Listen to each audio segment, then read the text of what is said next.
ਗੱਲ ਕਰਦੇ ਹਾਂ ਭਾਰਤ ਦੀਆਂ ਜੇਲ੍ਹਾਂ ਜਿਨ੍ਹਾਂ ਨੂੰ ਸੁਧਾਰ ਘਰ ਕਿਹਾ ਜਾਂਦਾ, ਮੁਰਗੀਖਾਨੇ ਬਣੇ ਪਏ ਆ। ਬਿਲਕੁਲ ਜੀ। ਇਹ ਅਸੀਂ ਪਿਛਲੇ ਕੁਝ ਦਿਨ ਪਹਿਲਾਂ ਵੀ ਪੰਜਾਬ ਪੁਲਿਸ, ਦੇਸ਼ ਦੀ ਪੁਲਿਸ ਦੇ ਹਵਾਲੇ ਨਾਲ ਕੁਝ ਚਰਚਾਵਾਂ ਕਰ ਰਹੇ ਸੀ ਕਿ ਦੇਸ਼ ਦੇ ਵਿੱਚ ਅਜੇ ਵੀ ਅਜਿਹੇ ਥਾਣੇ ਨੇ ਜਿਨ੍ਹਾਂ ਕੋਲ ਵੌਕੀ ਟੌਕੀ ਤੱਕ ਦਾ ਸਿਸਟਮ ਨਹੀਂ ਹੈਗਾ। ਕਈ ਥਾਣੇ ਅਜਿਹੇ ਨੇ ਜਿਨ੍ਹਾਂ ਕੋਲ 2 ਪਹੀਆ ਵਾਹਨ ਵੀ ਆਪਣਾ ਨਹੀਂ ਹੈਗਾ। ਉਹ ਪੁਲਿਸ ਕੀ ਕਰੂਗੀ? ਪਰ ਅਜੇ ਇੱਕ ਹੋਰ ਵੱਡੀ ਰਿਪੋਰਟ ਮਤਲਬ ਇੱਕ ਤਰ੍ਹਾਂ ਨਾਲ ਸਾਹਮਣੇ ਆਉਂਦੀ ਆ। ਇੰਡੀਆ ਜਸਟਿਸ ਦੀ ਰਿਪੋਰਟ ਹੈ ਇਹ। ਇੰਡੀਆ ਜਸਟਿਸ ਰਿਪੋਰਟ 2022 ਦੇ ਹਵਾਲੇ ਨਾਲ ਜਦੋਂ ਮੈਂ ਦੇਖਦਾ ਤਾਂ ਦੇਸ਼ ਦੀ 80% ਆਬਾਦੀ ਹੈ ਕਹਿੰਦੇ ਜਿਹੜੀ ਉਹਨੂੰ ਮੁਫਤ ਕਾਨੂੰਨੀ ਸਹੂਲਤ ਦੀ ਜ਼ਰੂਰਤ ਹੈ। ਮਤਲਬ ਸਰਕਾਰੀ ਵਕੀਲ ਰੱਖੇ ਹੁੰਦੇ ਆ, ਜਿਹੜਾ ਬੰਦਾ ਵਕੀਲ ਕਰਨ ਦੇ ਸਮਰੱਥ ਨਹੀਂ ਉਹਨੂੰ ਸਰਕਾਰੀ ਵਕੀਲ ਵੱਲੋਂ ਮਤਲਬ ਕਿ ਸਹਾਇਤਾ ਦਿੱਤੀ ਜਾਣੀ ਹੈ, ਕਾਨੂੰਨੀ ਉਹਦੀ ਸਹਾਇਤਾ ਕੀਤੀ ਜਾਣੀ ਹੈ। ਪਰ 80% ਆਬਾਦੀ ਨੂੰ ਦੇਸ਼ ਦੀ ਨੂੰ ਕਾਨੂੰਨੀ ਮਦਦ ਦੀ ਜ਼ਰੂਰਤ ਹੈ। ਪਰ ਹਕੀਕਤ ਦੇ ਵਿੱਚ ਹਰ ਪ੍ਰਤੀ ਵਿਅਕਤੀ ਦੇ ਪਿੱਛੇ ਸਰਕਾਰ ਦਾ ਸਾਲਾਨਾ ਖਰਚ ਪਤਾ ਵੀ ਕਿੰਨਾ ਜੀ ਕਾਨੂੰਨੀ ਸਹਾਇਤਾ ਦੇਣ ਦੇ ਲਈ? ਪ੍ਰਤੀ ਵਿਅਕਤੀ ਸਾਲਾਨਾ ਖਰਚਾ 4 ਰੁਪਏ ਹੈ। 4 ਰੁਪਏ 'ਚ ਕਿਹੜੀ ਕਾਨੂੰਨੀ ਸਹਾਇਤਾ ਮਿਲ ਜੂਗੀ? ਹੁਣ ਤੁਸੀਂ ਅੰਦਾਜ਼ਾ ਲਾ ਲਓ ਇੱਥੋਂ। ਤੇ ਜਿੱਥੋਂ ਤੱਕ ਜੇਲ੍ਹਾਂ ਦੀ ਸਥਿਤੀ ਆ ਦੇਖ ਕੇ ਦੁੱਖ ਹੁੰਦਾ। ਬਿਲਕੁਲ ਤੁਹਾਡਾ ਸਵਾਲ ਬਿਲਕੁਲ ਦਰੁਸਤ ਸੀਗਾ ਕਿ ਇਹ ਜੇਲ੍ਹਾਂ ਨੇ ਜਾਂ ਮੁਰਗੀਖਾਨੇ। ਕਹਿਣ ਨੂੰ ਤਾਂ ਇਹ ਜੇਲ੍ਹਾਂ ਸੁਧਾਰ ਘਰ ਹੁੰਦੀਆਂ ਨੇ ਕਿ ਬੰਦਾ ਇੱਥੋਂ ਬੰਦਾ ਬਣ ਕੇ ਆਊਗਾ, ਜਿਹੜਾ ਮੁਜਰਮ ਹੈ ਉਹ ਬੰਦਾ ਬਣ ਕੇ ਮੁੜੂਗਾ। ਪਰ ਹਾਲਤ ਇਹ ਹੈ ਕਿ ਦੇਸ਼ ਦੀਆਂ 54% ਜੇਲ੍ਹਾਂ ਮਤਲਬ ਕਿ ਮੁਰਗੀਖਾਨਿਆਂ ਵਾਂਗ ਠੂਸ ਕੇ ਭਰੀਆਂ ਹੋਈਆਂ। ਤੂੜੀ, ਜਿਵੇਂ ਉਹ ਟਰੱਕ 'ਚ ਤੂੜੀ ਭਰ ਕੇ ਲੈ ਕੇ ਜਾਂਦੇ ਆ ਨਾ, ਤੇ ਉਹ ਟਰੱਕ ਦੀ ਸਮਰੱਥਾ ਤੋਂ ਬਾਹਰ ਵੀ ਆਲੇ ਦੁਆਲੇ ਨੂੰ ਖਿਲਰੀ ਹੁੰਦੀ ਹੈ ਇੰਨੀ, ਤੇ ਉਹ ਕਿਸੇ ਨਾ ਕਿਸੇ ਦਾ ਹਾਦਸੇ ਦਾ ਕਾਰਨ ਬਣ ਜਾਂਦੀ ਆ। ਉਹ ਹਾਲ ਸਾਡੀਆਂ ਜੇਲ੍ਹਾਂ ਦਾ। ਇਸੇ ਲਈ ਉਹ ਹਾਦਸੇ ਹੁੰਦੇ ਨੇ, ਚਾਹੇ ਉਹ ਅੰਦਰ ਲੜਾਈਆਂ ਹੁੰਦੀਆਂ, ਚਾਹੇ ਰੌੜਾਂ ਚੱਲਦੀਆਂ, ਚਾਹੇ ਕਤਲ ਹੁੰਦੇ, ਉਹ ਸਾਰਾ ਉਹਦਾ ਕਾਰਨ ਵੀ ਇਹੀ ਆ। 54% ਜੇਲ੍ਹਾਂ ਦੇਸ਼ ਦੀਆਂ ਠੁਸਾਠਸ ਭਰੀਆਂ ਹੋਈਆਂ ਨੇ, ਠੂਸ ਕੇ ਭਰੀਆਂ ਹੋਈਆਂ ਨੇ। ਤੇ ਕਰੀਬ ਮਤਲਬ ਜੇਕਰ ਮੈਂ ਗੱਲ ਕਰਾਂ ਤਾਂ ਪੰਜਾਬ ਹਰਿਆਣਾ ਦੀਆਂ ਜੇਲ੍ਹਾਂ ਦਾ ਵੀ ਇਹੀ ਹਾਲ ਆ। ਔਸਤਨ ਜਦੋਂ ਮੈਂ ਦੇਖਦਾ ਤਾਂ ਇਹਦੇ ਵਿੱਚ ਤੁਸੀਂ ਹਿਸਾਬ ਲਾ ਲਓ ਕਿ ਇਹਦੇ ਵਿੱਚ ਜ਼ਿਆਦਾਤਰ 77% ਕੈਦੀ ਟਰਾਇਲ ਵਾਲੇ ਨੇ, ਜਿਨ੍ਹਾਂ ਦੇ ਮਾਮਲੇ ਨਹੀਂ ਨਿਬੜਦੇ। ਸਾਲਾਂ ਬੱਧੀ ਉਹ ਟਰਾਇਲ ਕੈਦੀ ਉਹ ਚੱਲੀ ਜਾਂਦੇ ਨੇ, ਅੰਡਰ ਟਰਾਇਲ ਨੇ ਉਹਨਾਂ ਦੇ ਕੇਸ, ਅਜੇ ਉਹਨਾਂ ਦਾ ਮਾਮਲਾ ਹੀ ਨਹੀਂ ਨਿਬੜਿਆ।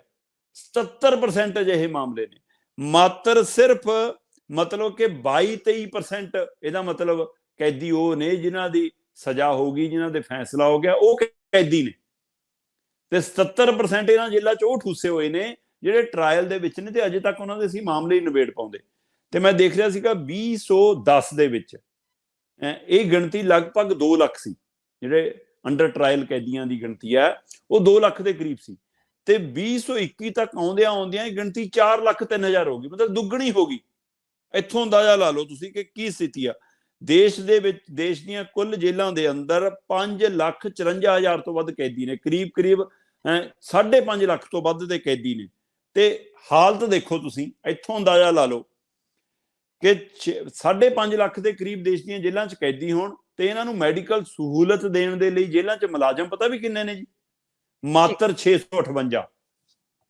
5.5 ਲੱਖ ਕੈਦੀਆਂ ਲਈ ਮੈਡੀਕਲ ਸਹੂਲਤ ਦੇਣ ਦੇ ਲਈ ਸਿਰਫ 658 ਸਾਡੇ ਕੋਲ ਮੁਲਾਜ਼ਮ ਨੇ ਜਿਹੜੇ ਸਹਾਇਤਾ ਦੇਣ, ਹੈਲਥ ਮੈਡੀਕਲ ਸਹਾਇਤਾ ਦੇਣ ਵਾਲੇ। ਇੱਥੋਂ ਅੰਦਾਜ਼ਾ ਲਾ ਲਓ ਕਿ ਕੀ ਉਹਨਾਂ ਦੀ ਦੇਖਭਾਲ ਹੋ ਸਕਦੀ ਹੈ। ਦੂਸਰੇ ਪਾਸੇ ਜੇਲ੍ਹ ਸਟਾਫ ਦੇ ਵਿੱਚ ਕਹਿੰਦੇ 33% ਬੀਬੀਆਂ ਦਾ ਹੋਣਾ ਬਹੁਤ ਜ਼ਰੂਰੀ ਹੈ। ਤੇ ਕਿੰਨੀ ਗਿਣਤੀ ਹੈ ਜੀ? 13%। 33 ਦੀ ਬਜਾਏ 13% ਹੈ। ਤੇ ਕੀ ਹੋਏਗਾ? ਜੇਲ੍ਹ 'ਚ ਬੰਦ 43% ਕੈਦੀ ਅਜਿਹੇ ਨੇ ਜਿਹੜੇ ਮਤਲਬ ਕਿ 10ਵੀਂ ਤੱਕ ਵੀ ਨਹੀਂ ਪੜ੍ਹੇ ਹੋਏ। 50% ਕੈਦੀ ਲਗਭਗ ਅਜਿਹੇ ਨੇ ਜਿਹੜੇ 10ਵੀਂ ਤੋਂ ਵੀ ਥੱਲੇ ਨੇ। ਫਿਰ ਉਹਨਾਂ ਦੀ ਮਾਨਸਿਕ ਪੱਧਰ ਤੇ ਉਹਨਾਂ ਦੀ ਸਥਿਤੀ ਕਹੀ ਜਿਹੀ ਹੋਏਗੀ, ਉਹਦੇ ਵਿੱਚ ਫਿਰ ਲੜਾਈ ਝਗੜੇ ਹੋਣੇ, ਵੱਢ ਟੁੱਕ ਹੋਣਾ, ਆਪਣੇ ਆਪ 'ਚ ਤੁਸੀਂ ਅੰਦਾਜ਼ਾ ਲਾ ਸਕਦੇ ਹੋ। ਪਰ ਜਦੋਂ ਮੈਂ ਦੂਸਰੇ ਪਾਸੇ ਨੂੰ ਦੇਖਦਾ ਇਹ ਤੋਂ ਅਗਲੇ ਪੜਾਅ 'ਚ ਕਿ ਪਰ ਪੁਲਿਸ ਦੀ ਸਥਿਤੀ ਕਹੀ ਜਿਹੀ ਹੈ ਨਾ ਜੇਲ੍ਹਾਂ 'ਚ, ਜੇ ਕੈਦੀ ਵੱਧ ਆ ਗਏ ਤਾਂ ਫਿਰ ਪੁਲਿਸ ਸੰਭਾਲਣ ਲਈ ਹੋਊਗੀ ਭਾਈ। ਲਓ ਪੁਲਿਸ ਦੀ ਹਾਲਤ ਦੇਖ ਲਓ। ਹਰਿਆਣਾ 'ਚ 26% ਖਾਲੀ ਪਏ ਨੇ ਉਹਦੇ। ਪੰਜਾਬ 'ਚ 22% ਪੁਲਿਸ ਅਧਿਕਾਰੀਆਂ ਦੇ ਅਹੁਦੇ ਖਾਲੀ ਪਏ ਨੇ। ਹਰਿਆਣਾ 26%, ਪੰਜਾਬ 'ਚ 22% ਪੁਲਿਸ ਅਧਿਕਾਰੀਆਂ ਦੇ ਅਹੁਦੇ ਖਾਲੀ ਪਏ ਨੇ। ਜਦੋਂ ਅਧਿਕਾਰੀ ਉਹ ਨਹੀਂ ਗਏ ਤੇ ਫਿਰ ਤੁਸੀਂ ਹਾਲ ਦੇਖ ਲਓ ਕਿ ਉੱਥੇ ਕੰਮ ਕਿਵੇਂ ਹੁੰਦਾ ਹੋਊਗਾ। ਆ ਲਓ, ਜੇਕਰ ਆਪਾਂ ਗੱਲ ਕਰੀਏ ਤਾਂ ਇਹ ਦੇਸ਼ ਦੇ ਵਿੱਚ ਇਸ ਮੌਕੇ 2021-22 ਦੇ ਦੌਰਾਨ ਪ੍ਰਤੀ ਵਿਅਕਤੀ 1,151 ਰੁਪਏ ਪੁਲਿਸ ਤੇ ਖਰਚ ਹੋ ਰਹੇ ਨੇ ਸਿਰਫ। ਇਸੇ ਤਰ੍ਹਾਂ ਜਦੋਂ ਕਿ ਪਹਿਲਾਂ 912 ਰੁਪਏ ਸੀਗੇ। ਇਸ ਦੇ ਬਾਵਜੂਦ ਅਧਿਕਾਰੀਆਂ ਦੇ 29% ਤੇ ਕਾਂਸਟੇਬਲਾਂ ਦੇ 22%। ਦੇਸ਼ ਦੀ ਔਸਤ ਅਧਿਕਾਰੀਆਂ ਦੀ ਕਮੀ, ਪੁਲਿਸ ਅਧਿਕਾਰੀਆਂ ਦੀ ਕਮੀ 29% ਹੈ ਦੇਸ਼ ਦੀ ਔਸਤ, ਤੇ ਜਿਹਦੇ ਵਿੱਚੋਂ ਪੰਜਾਬ ਦੇ ਵਿੱਚ 22% ਮਤਲਬ ਕਿ ਕਮੀ ਹੈ। ਦੇਸ਼ ਦੀ 29 ਹੈ, ਸਾਡੀ 22 ਹੈ। ਫਿਰ ਵੀ ਸਥਿਤੀ ਸਾਡੀ ਮਤਲਬ ਕਿ ਉਹਦੇ ਨਾਲੋਂ ਵੀ ਮਤਲਬ ਕਿੱਥੇ ਖੜੀ ਹੈ, ਤੁਸੀਂ ਇੱਥੇ ਅੰਦਾਜ਼ਾ ਲਾ ਲਓ ਕਿ 29% ਕਮੀ ਹੈ ਦੇਸ਼ ਦੇ ਵਿੱਚ ਤੇ ਸਾਡੀ 22 ਹੈ, ਉਹਨਾਂ ਨਾਲੋਂ ਥੋੜੀ ਜਿਹੀ ਠੀਕ ਹੈ। ਪਰ ਇਸੇ ਤਰ੍ਹਾਂ ਜਿਹੜੇ ਥੱਲੇ ਵਾਲੇ ਮੁਲਾਜ਼ਮ ਨੇ ਉਹਨਾਂ ਦੀ ਕਾਂਸਟੇਬਲਾਂ ਦੀ ਵੀ ਦੇਸ਼ ਦੇ ਵਿੱਚ 22% ਹੈ ਤੇ ਸਾਡੀ ਇੱਥੇ ਵੀ 13% ਹੈਗੀ। ਇਹਦਾ ਮਤਲਬ ਸਾਡੇ ਭਰਤੀ ਹੋਈ ਹੈ, ਪਿਛਲੇ ਦੇਸ਼ ਦੇ ਵਿੱਚ ਵੀ ਕੁਝ ਪੁਲਿਸ ਦੀ ਭਰਤੀ ਹੋਈ ਹੈ, ਪਰ ਪੁਲਿਸ ਗਿਣਤੀ ਵਧਣਾ ਕੋਈ ਚੰਗੀ ਸੁਭਾਵਨਾ ਨਹੀਂ ਹੁੰਦੀ। ਇਹਦਾ ਮਤਲਬ ਸਾਡੇ ਕੋਲ ਕੈਦੀਆਂ ਲਈ ਸਾਡੇ ਕੋਲ ਮਤਲਬ ਕਿ ਅਮਨ ਕਾਨੂੰਨ ਦੀ ਸਥਿਤੀ ਸਾਡੀ ਸਹੀ ਨਹੀਂ। ਫਿਰ ਮੈਂ ਆਉਣਾ ਕਿ ਹੁਣ ਜੇਲ੍ਹਾਂ 'ਚ ਵੀ ਨੇ ਤੇ ਜੇਲ੍ਹ 'ਚ ਸਾਂਭਣ ਵਾਲੇ ਅਧਿਕਾਰੀ ਵੀ ਘੱਟ, ਪੁਲਿਸ ਵੀ ਘੱਟ, ਪਰ ਆ ਟਰਾਇਲ ਕੈਦੀ ਕਿਉਂ ਵੱਧ ਰਹੇ ਨੇ, ਕੇਸ ਕਿਉਂ ਨਹੀਂ ਨਿਬੜਦੇ? ਫਿਰ ਉਹਦੇ ਕਾਰਨ ਆਉਂਦਾ ਕਿ ਜੁਡੀਸ਼ੀਅਲ ਸਿਸਟਮ ਸਾਡਾ ਬਹੁਤ ਸਲੋ ਹੈ ਜੀ। ਤੇ ਉਹਦੇ ਪਿੱਛੇ ਕਾਰਨ ਕੀ ਹੈ? ਕਿਉਂਕਿ ਅਕਸਰ ਜਦੋਂ ਲੋਕ ਕੋਰਟ ਕਚਹਿਰੀ ਜਾਂਦੇ ਆ, ਅੱਜ ਜੱਜ ਛੁੱਟੀ ਤੇ ਹੈ ਜੀ, ਅੱਜ ਰੀਡਰ ਨਹੀਂ ਆਇਆ ਜੀ, ਅੱਜ ਜੱਜ ਸਾਹਿਬ ਨੂੰ ਉੱਥੇ ਜਾਣਾ ਪੈ ਗਿਆ ਜੀ, ਅੱਜ ਵਕੀਲ ਛੁੱਟੀ ਤੇ ਚਲੇ ਗਏ ਜੀ, ਅੱਜ ਵਕੀਲ ਹੜਤਾਲ ਤੇ ਨੇ ਜੀ, ਅਗਲੀ ਤਰੀਕ ਪੈ ਗਈ ਜੀ, ਹੈ ਨਾ। ਇੰਨਾ ਕੁਛ ਹੁੰਦਾ ਹੈ, ਮਤਲਬ ਕਿ ਬੰਦਾ ਇੱਕੋ ਮਾਮਲਾ ਜਿਹੜਾ ਹੈ ਉਹ 20-20 ਸਾਲ 25-20 ਸਾਲ ਲੰਘ ਜਾਂਦੇ ਨੇ। ਕਿੰਨੇ ਬੰਦੇ ਇਸ ਦੁਨੀਆ ਤੋਂ ਚਲੇ ਗਏ ਪਰ ਉਹਨਾਂ ਦੇ ਕੇਸ ਨਹੀਂ ਨਿਬੜੇ।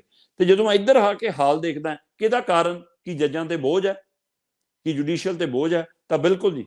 10 ਲੱਖ ਦੀ ਆਬਾਦੀ ਪਿੱਛੇ ਕਹਿੰਦੇ ਘੱਟੋ ਘੱਟ 50 ਜੱਜ ਜ਼ਰੂਰ ਹੋਣੇ ਚਾਹੀਦੇ ਨੇ। ਤੇ ਦੇਸ਼ ਦੇ ਵਿੱਚ ਔਸਤ ਕਿੰਨੀ ਹੈ ਜੀ ਜੱਜਾਂ ਦੀ? 15। 10 ਲੱਖ ਦੀ ਆਬਾਦੀ ਪਿੱਛੇ ਲੋੜ ਹੈ ਘੱਟੋ ਘੱਟ 50 ਜੱਜਾਂ ਦੀ, ਤੇ ਦੇਸ਼ ਦੇ ਵਿੱਚ 10 ਲੱਖ ਦੀ ਆਬਾਦੀ ਪਿੱਛੇ ਜੱਜ ਕਿੰਨੇ ਆ? 15। ਮਾਮਲੇ ਕੀ ਨਿਬੜਨਗੇ? ਫਿਰ ਅੰਡਰ ਟਰਾਇਲ ਜੇਲ੍ਹਾਂ 'ਚ ਭਰੇ ਜਾਣਗੇ, ਫਿਰ ਜੇਲ੍ਹਾਂ ਮੁਰਗੀ ਖਾਨਾ ਹੀ ਬਣਨਗੀਆਂ। ਹਰਿਆਣਾ ਦੇ ਵਿੱਚ 12 ਹੈ, 10 ਲੱਖ ਦੀ ਆਬਾਦੀ ਪਿੱਛੇ 12 ਜੱਜ ਨੇ। ਪੰਜਾਬ ਫਿਰ ਵੀ ਦੇਸ਼ ਦੀ ਔਸਤ ਨਾਲੋਂ ਠੀਕ ਹੈ, ਪੰਜਾਬ ਦੇ ਵਿੱਚ 20 ਜੱਜ ਨੇ। ਅਸੀਂ ਪੁਲਿਸ ਵਾਲੇ ਮਾਮਲੇ 'ਚ ਵੀ ਦੇਸ਼ ਦੀ ਔਸਤ ਅਫਸਰਾਂ ਦੀ 29 ਹੈ, ਸਾਡੀ 22 ਹੈ, ਤੇ ਇੱਥੇ ਮਤਲਬ ਕਿ ਦੇਸ਼ ਦੀ ਔਸਤ 15 ਹੈ, ਸਾਡੀ 20 ਹੈ। ਸੋ ਪਰ ਇਹ ਸਵਾਲ ਪੂਰੇ ਦੇਸ਼ ਦੇ ਹਵਾਲੇ ਨਾਲ ਖੜਾ ਹੈ ਕਿ ਹਾਲ ਕਿਉਂ ਹੈ? ਦੇਸ਼ ਦੇ ਵਿੱਚ ਕਰੀਬ 80% ਆਬਾਦੀ ਆਪਾਂ ਗੱਲ ਕਰਕੇ ਹਟੇ, ਉਹ ਹੈ ਜਿਹਨੂੰ ਲੋੜ ਹੈ ਕਾਨੂੰਨੀ ਰਾਏ ਦੀ, ਤੇ ਉਹਦੇ ਲਈ ਸਰਕਾਰ ਸਾਲਾਨਾ ਖਰਚਾ ਰੱਖ ਰਹੀ ਹੈ 4 ਰੁਪਏ 3 ਰੁਪਏ 84 ਪੈਸੇ। ਹੁਣ ਇਹਦੇ ਨਾਲ ਕਾਨੂੰਨੀ ਸਹਾਇਤਾ ਮਿਲੂਗੀ। 15 ਜੱਜ 10-10 ਲੱਖ ਵਿੱਚ ਕੀ ਫੈਸਲਾ ਸੁਣਾਉਣਗੇ? ਪੁਲਿਸ ਅਧਿਕਾਰੀਆਂ ਦੀ ਕਮੀ ਹੈ ਤੇ ਜੇਲ੍ਹਾਂ 'ਚ ਕੈਦੀ ਅਸੀਂ ਮੁਰਗੇ ਖਾਨਿਆਂ ਵਾਂਗ ਠੂਸੇ ਨੇ, ਉਹਨਾਂ ਦੇ ਲਈ ਮੈਡੀਕਲ ਸਹੂਲਤ ਤੱਕ ਦਾ ਪ੍ਰਬੰਧ ਨਹੀਂ ਹੈ। ਤੇ ਇਹ ਹਾਲਤ ਹੈ ਦੇਸ਼ ਦੇ ਵਿੱਚ। ਫਿਰ ਅਸੀਂ ਕਹਿੰਦੇ ਹਾਂ ਜੀ ਅਸੀਂ ਦੁਨੀਆ ਦੀ ਨੰਬਰ 1 ਤਾਕਤ ਬਣਨ ਜਾ ਰਹੇ ਹਾਂ, ਤੇ ਗੋਗਾ ਪਤਾ ਨਹੀਂ ਕਿਹੜੇ ਮੂੰਹ ਨਾਲ ਗਾਉਂਦੇ ਨੇ ਸਾਡੇ ਲੀਡਰ। ਫਿਰ ਬਿਲਕੁਲ ਜੀ, ਗੋਗੇ ਤਾਂ ਬਹੁਤ ਜ਼ਿਆਦਾ ਗਾਉਂਦੇ ਆ। ਤੇ